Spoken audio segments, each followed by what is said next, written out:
Alright guys, Scott here for the Mental Metal channel and mentalmetaldetecting.com. This is probably going to be a video for my Patreon fans or members. I should say fans, you guys are members.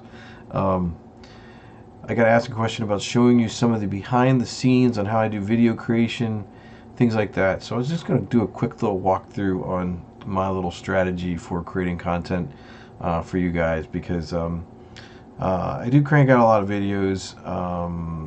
It does take some time. It is a process, but I think there's ways to make it more efficient. I haven't really figured out some of those ways, but as far as editing goes, things like that, I think I've got it pretty well figured out. I'm going to show you this stuff here in a minute. I'm going to get rid of all of this and save that, and save that. And I'm going to close this because I'm going to start from scratch so you guys can see everything from the beginning. I think the first thing I'm going to show you is file structure. It's very important when you do these kind of things to kind of get yourself in a rhythm, put things logically in places where you can use or access them quickly. Otherwise, you find yourself all over the place, unorganized, and it's a very big time suck. I'm so against time suck that I can't do it. I got to do something. I got to organize myself in a way that I can get this stuff done quickly and out to you guys. So here is my drive structure. I'm not going to show you too much of these. I have everything on my D drive, but if you look in here, I have all my preset stuff put into a YouTube 2024 folder, and in this folder you'll see I have my intro video already done. I have my music that I already want to use. I have images of things I'm going to put in the video, usually to kind of pitch Fort Bedford, or maybe luring people over to my Patreon page or YouTube memberships. There are things in there that I use for like introducing myself in Rocky, and I have the images like this I've pre-done myself, so that goes at the bottom of the videos at the very beginning. That same goes for mentalmetaldetecting.com. You've seen this before at the bottom of my videos in the first couple minutes. It's always going to be there. And then as well as these kinds of things where I put in the videos, but this is more in the middle of the video. If I'm pitching something for John or something at Fort Bedford, I'll throw his logo back up or his picture of his shop. But I have everything kind of contained here in this one directory. It's easy for me, as well as my outro, my intro and outro videos. You've seen them. The intro is this one. It's just a few seconds long. It's not very long, but it goes into my Patreon page. It goes into my YouTube memberships, and then it also shows Fort Bedford metal detectors. But I've pre-made that, so it's already done, so I don't have to worry about it. So that goes into videos automatically. And then you also have seen the outro. Sometimes I use it, a lot of times I use it. That's just the outro portion of it that's already done.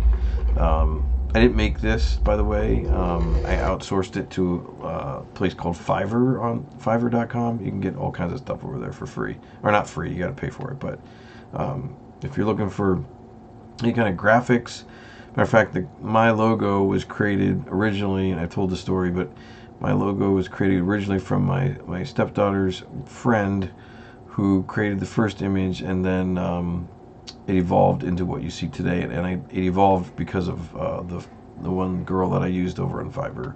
So I do love using that resource. You can create your little intro videos that way, but it is something that you can look into too if you guys are interested in creating your own videos, doing your own kind of channel thing. You can always ask me too, and I can help you that way. So everything is in this folder. Like I said, is my preset stuff I use, and then there is another folder that I call it unfinished.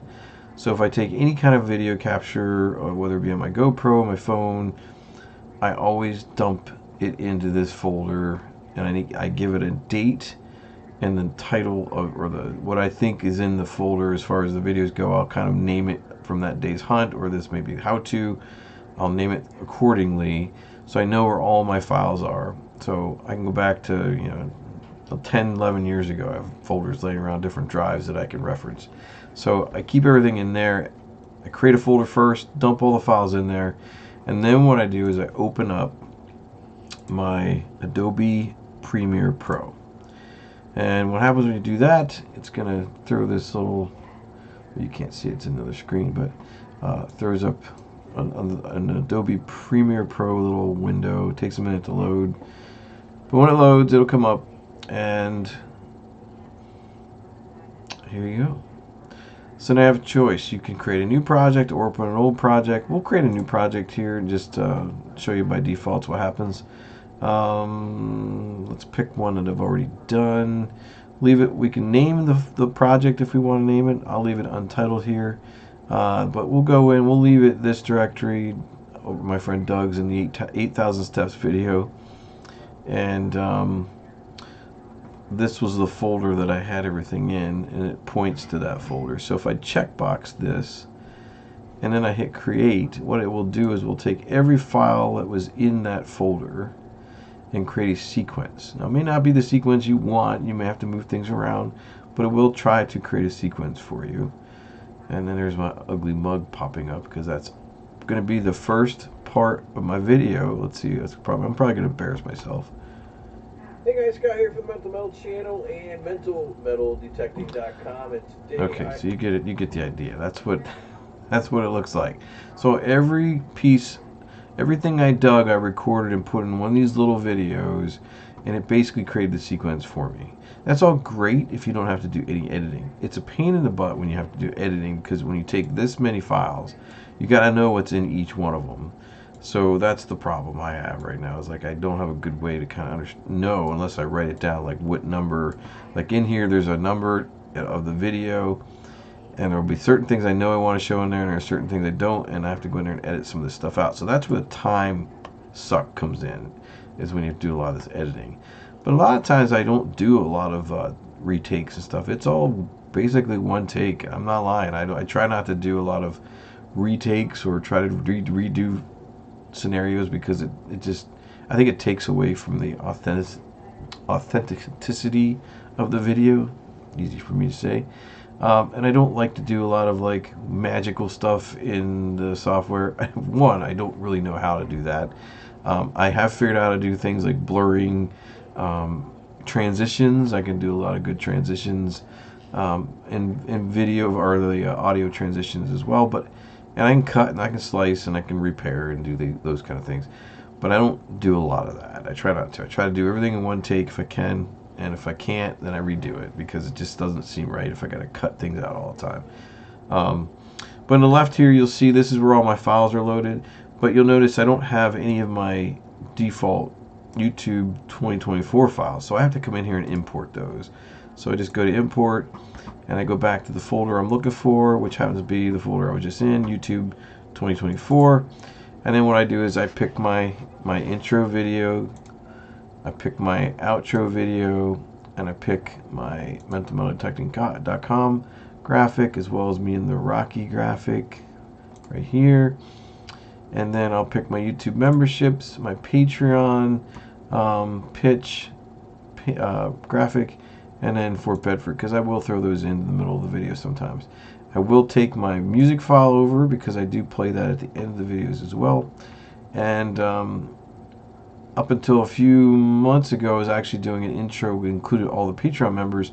It just got really hard for me to manage that, because people were coming and going all the time. And now that Patreon's letting free members in, that's fine. It just, I don't think I should be counting them unless they're actually a paid subscriber. So I just decided to stop putting everybody's names in. It was just getting to be a nightmare to manage, because there's 90 of you. It's getting to be quite the group. So it's a little hard for me to manage all that when people sometimes come and go, and I got to update the file, and it's not an easy thing to do. So I'm trying to be more efficient. So back to this folder. So I want to add these files into my directory over here. So now what happens is, when you come back to this sequence line, you have no space to put anything in, because everything's filled up. So what you got to do is you got to highlight everything, and you got to move it to the right a little bit. Give yourself some room at the very beginning. And then what I can do is I can start dropping in my intro video, which is should be right here. I can drop that in there, and then I can drop well, I can show you, it looks really tiny here, but that's all the bigger the intro is compared to the rest of the video. So the video itself for the 8,000 step one is a very, very long video. It's over an hour long. I think I've cut it and made it down to like 40 minutes. But now if you want to move everything up, you just hit the delete button, and now it moves everything up. And then I can do my video transitions or my effects, things like that. Usually the transition I use is just like what they call constant power. And so I can drop those in between the, well, can I? I don't know. Oh, I'm in the audio transitions, that's why. Video transitions. Dissolve is the one. Cross dissolve is the default one. It makes everything fade in and fade out. If I drop it in between frames, it's going to tell me I don't have enough space, but it'll still do it anyway. So now when you play this, I don't know if it'll show very good. Again with the days. May take Matt's core over there too. I have the 8-inch core. I haven't tried that over there yet. Maybe I'll do that for a little while. I don't know. We'll see. But I do want to. Now it should transition much. Rod is going to work for me. So stay tuned. And then it fades just like that. So that's what a transition looks like. Drop them in between each frame. Pretty simple. The Adobe Pro format is amazing. There's a lot of stuff you can do in here that I don't even know how to do yet. So I'm not an expert. I want to just point that out. Everything I've learned here, I've learned myself. Very little schooling. I've done some YouTube videos or looked at videos to learn how to do some of this stuff, but for the most part, it is all me every day doing this on my own, learning stuff as I go. So I'm not an expert. I never claimed to be one, not even on TV. So there's transitions. Audio transitions are the same thing. Like for instance, at the end of the video, if I put my outro, my outro video can go at the end. And what I typically like to do with that, if you click on this, you'll see the end video here. What I typically like to do with that is I like to take my music and start playing it about, let me zoom in a little bit. I like playing it about 5 to 10 seconds before the end of the video. But I also like to put some sort of transition on it, because what happens is it comes in super loud and you don't want it to be that way. So this overlap, it's probably hard to see for you, but there is a small little 10-second window here, but it's going to play really loud unless I cut the video. Let me show you. Make it a little bit bigger so you can see. Or unless I cut the audio is what I meant to say. There's a little cut feature. So right before it goes into the final frame for the outro video, I cut it there, and so now I have two parts of my video file or audio file. And what I can do is I can lower the volume of that first little clip. So now when you come in here and you hear me talking,